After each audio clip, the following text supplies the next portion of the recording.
He loves God. He's a huge fan. He just wants to please him. His heart was in the right place. Like, he was really upset when he didn't pull off the right offerings, that he killed his brother. Cain just had some serious mental health issues. Maybe he had psychopathic tendencies. Welcome to Joel Reads Bible. I'm Joel, and I'm reading the Bible. This is a series where I am reading the Bible from front to back, beginning to end, Genesis to Revelation, Alpha to Omega. Is Omega the last one? So far, God's made everything. He's made Adam, and we learned Adam's partner's name was Eve. And unfortunately, something horrible happened. Eve, with Adam right beside her, ate from this tree of the knowledge of good and evil. They got the knowledge of good and evil. And because they did that, they're not going to live forever. So now we're into Genesis chapter 4. Adam lay with his wife Eve, and she became pregnant, and gave birth to Cain. She said, "With the help of the Lord, I have brought forth a man." Later, she gave birth to his brother, Abel. Well, why don't we get the sexy detail of Adam laying with her again? You know what I mean?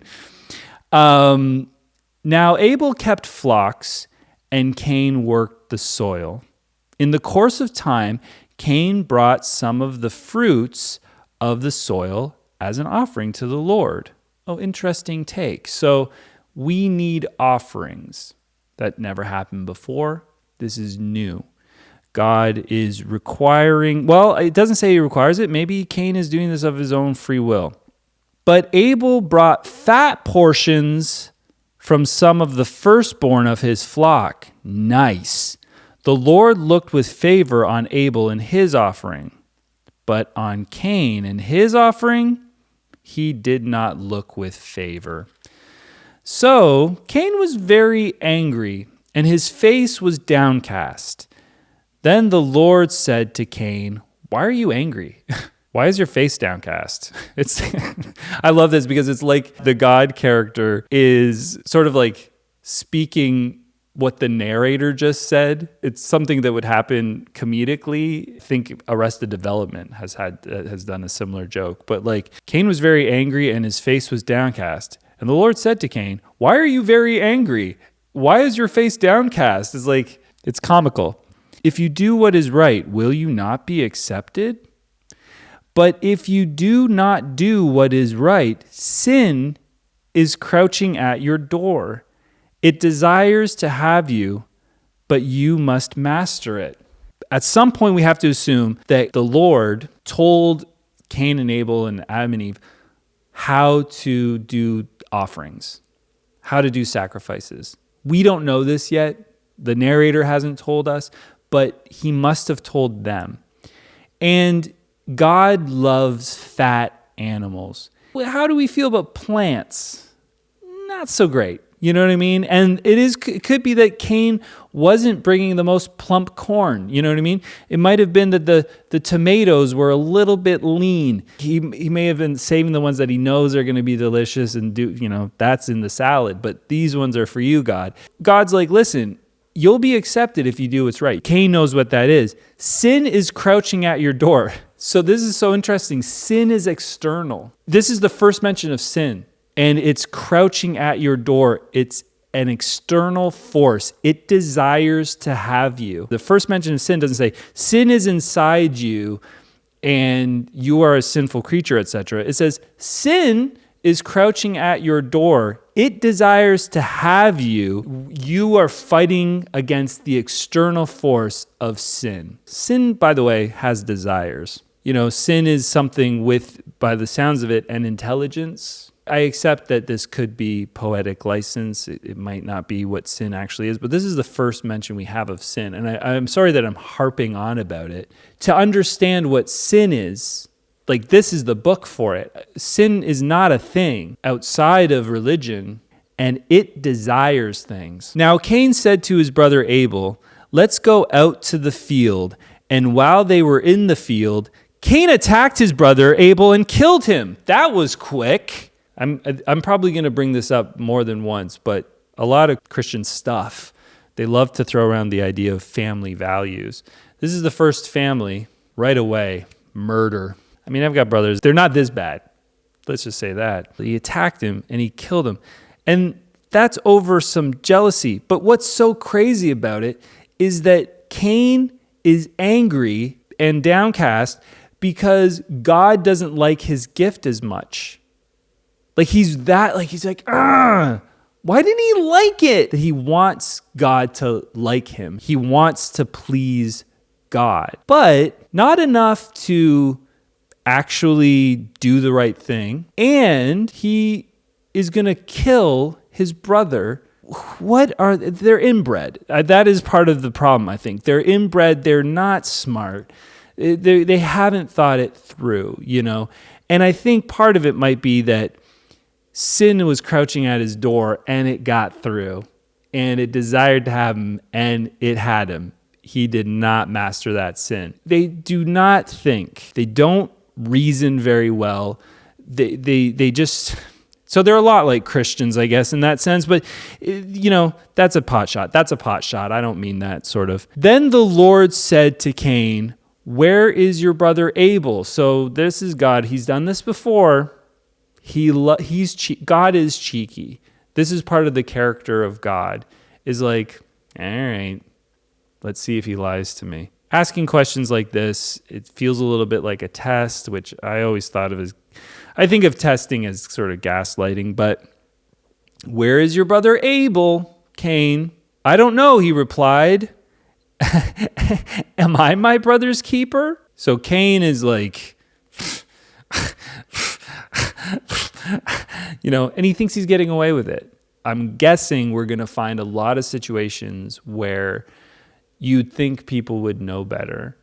You and I don't have a face-to-face relationship with God. I'm not saying Cain did, but there's some vocalizing here. There's some words being spoken. There's a dialogue. And God walks in the garden. He walked in the garden. I don't know if he's still on earth. Probably not. Probably just generally got too hot for him. But he is still Cain. Don't you think he would be like, uh-oh, he's going to know. He's going to know, The Lord said, "What have you done? Listen." It feels like he may have slapped him. Listen, Doesn't say that, but it's listen, ! "What have you done? Listen. Your brother's blood cries out to me from the ground." That's got to be poetic. "Now you are under a curse.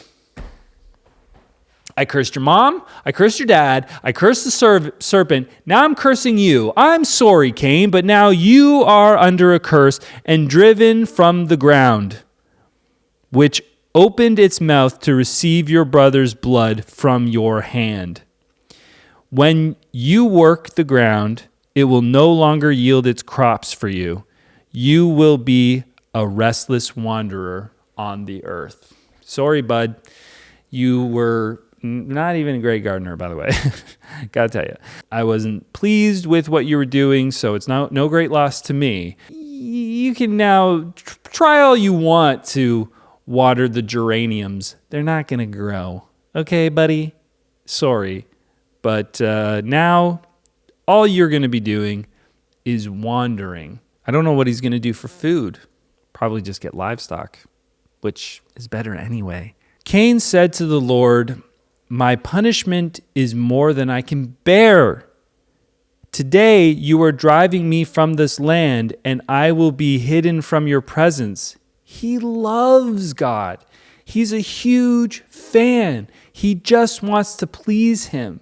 I get it. He didn't do it right, but it seems like his heart was in the right place. He was really upset when he didn't pull off the right offerings. And then he got so mad that he killed his brother. I have a feeling that Cain just had some serious mental health issues. He wasn't quite able to think clearly and coherently. Maybe he had psychopathic tendencies. I'm not a psychiatrist. I don't know how to diagnose these kinds of issues that people might have. He's obviously obsessed with God. He wants to get it right. And then when he doesn't, he goes off the deep end. His heart breaks because he's like, I want to be near you. I don't want to be far away from your presence. I'm crazy about you. I will be a restless wanderer on the earth, and whoever finds me will kill me. Oh, maybe he's just worried about his life. Maybe he's like, I'm wandering. Yeah, but also I feel like people are just going to kill me. But the Lord said to him, not so. If anyone kills Cain, he will suffer vengeance 7 times over. Who's he talking to? Who's going to find him and kill him? There's one family. One of his other brothers. Like, he's going to be so old before those other generations grow up, and then they're able to find him and be like, hey, I thought we were the only family. Who are you? Cain. Is everyone suddenly a murderer? Like that? No, murder is just common now, God. You don't get it. If they come and find me, they're going to murder me because I'm not someone that tills the land anymore. I'm just a wanderer. And you know how they always just kill wanderers. It just seems a little bit fictional. Then the Lord put a mark on Cain so that no one who found him would kill him. So that's actually kind of nice. No one's going to kill Cain. So Cain went out from the Lord's presence and lived in the land of Nod, east of Eden, which notoriously was a difficult place to sleep because at night you could see the flaming sword, which was being whipped around constantly by the cherubim. Watch previous videos, you'll learn about that. Cain lay with his wife. Where did she come from? And she became pregnant and gave birth to Enoch. Cain was then building a city, and he named it after his son Enoch. To Enoch was born Irad, and Irad was the father of Mehujael, and Mehujael was the father of Methushael, and Methushael was the father of Lamech. Just so you know. Where are the women coming from? Like, where are all the women that they're ruling over them? We know that from the previous chapter. But where are they getting? When the Bible doesn't mention it, it's not important. For instance, here, it's important what the men's names were. It's so important. Every single man. The women are not important. Where they came from and whose daughters they were is not important. What's important is just those guys. Lamech married 2 women, one named Ada and the other Zillah. Ada gave birth to Jabal. I'm not going to be pronouncing these names correctly. He was the father of those who live in tents and raise livestock. His brother's name was Jubal, and he was the father of all who play the harp and flute. This is probably where we get the word Jubilee. That's neat. Zillah, Godzilla, also had a son, Tubal-Cain, who played the tuba. No, that's not true. Tubal-Cain, who forged all kinds of tools out of bronze and iron. Tubal-Cain's sister was Naamah. Lamech said to his wives, Ada and Zillah, listen to me. Wives of Lamech, hear my words. I have killed a man for wounding me. Murder is more common. But I mean, this is Lamech, by the way, great-grandson of Cain. So it's in the bloodline. I have killed a man for wounding me, a young man for injuring me. If Cain is avenged 7 times, then Lamech 27 times. He's proclaiming his own mark of Cain, if you will. You know, you kill Cain, you're going to get it. You kill Lamech 77 times. But he's just kind of making that up. I do want to bring up that Lamech has 2 wives. That seems fine. There's no problem with that. It was. I don't know where all these women are coming from. They were probably his sisters, but he got 2 of them. And it could have also been that he was the only guy. You know, it didn't say that like Methuselah was the father of Lamech and Tobias, you know what I mean? It was just Lamech, and he may have been the father of Ada and Zillah, or maybe Zillah was his mom too. Who knows? But at that point, there could be a little bit more diversity, because it could have been like one of them could be the granddaughter of Enoch's other son, or you know what I mean? I think it is fun that there's polygamy here, and that there doesn't seem to be a problem with it. Is it wrong? Like, are we going to learn that it's wrong? Or is this great? You know, is this just something we can do? Adam lay with his wife again, and she gave birth to a son and named him Seth, saying, God has granted me another child in place of Abel, since Cain killed him. And he also had a son with whom we will not know, and named him Enosh. Nice. At that time, men began to call on the name of the Lord. What's that supposed to mean? I mean, they were doing offerings already, but now they just started calling on him. Anyway, that's chapter 4. So who knows what's going to happen in chapter 5? I'm excited to find out. If you're excited to find out too, please subscribe. If you have a comment on this book, or if you notice something that I read that I didn't pick up on and I didn't mention, please leave it in the comments and enlighten everybody that's watching. Because that's part of the journey here, is that we're really reading the Bible. We're not cherry picking. I'm not telling you what it says. We're not listening to some person who's going to claim that they know what this interpretation means. We're just taking the words at face value. And I think you're able to do that because it's the infallible word of God, which is inspired and revelatory. So let's continue. I'll be back for chapter 5. Of course, bless you.